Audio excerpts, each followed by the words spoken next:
राज्यात जेडपी निवडणुकीची रणधुमाळी कराडमध्ये, तर उपमुख्यमंत्री शिंदेंच्या 2 प्रचार सभा होणार आहेत. तर दुपारी 2 वाजता उंब्रज, तर दुपारी 3 वाजता तांबेमध्ये शिंदेंच्या प्रचार सभा होणार आहेत. आपले प्रतिनिधी अभय देशमुख आपल्यासोबत फोन लाईनवरून जोडले गेलेले आहेत. अभय, काय अधिकची माहिती?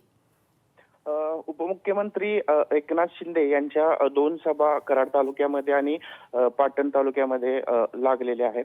यामध्ये प्रामुख्याने पालकमंत्री शंभूराज देसाई यांच्या पाटण विधानसभा मतदारसंघामधला एक जिल्हा परिषद गट आहे तांबवे, यामध्ये एक शिंदेची सभा होणार आहे. तर दुसरी सभा उंब्रज जिल्हा परिषद गटामध्ये होणार आहे. या जिल्हा परिषद गटामध्ये भाजपमधून बंडखोर उमेदवार जे होते, भाजपमधून नाराज झालेले उमेदवार होते, त्यांना शिंदे शिवसेनेकडून उमेदवारी मिळालेली आहे. त्यामुळे हे दोन्ही मतदारसंघ जे आहेत जिल्हा परिषदेचे, हे शिवसेनेच्या दृष्टीने महत्वाचे आहेत. आणि स्थानिक आमदार उत्तरमधले जे मनोज घोरपडे आहेत भाजपचे, आणि पालकमंत्री शंभूराज देसाई यांच्यासाठी ही प्रतिष्ठेची निवडणूक आहे. तेजस. निश्चितच अभय, धन्यवाद तुम्ही दिलेल्या सविस्तर माहिती करता.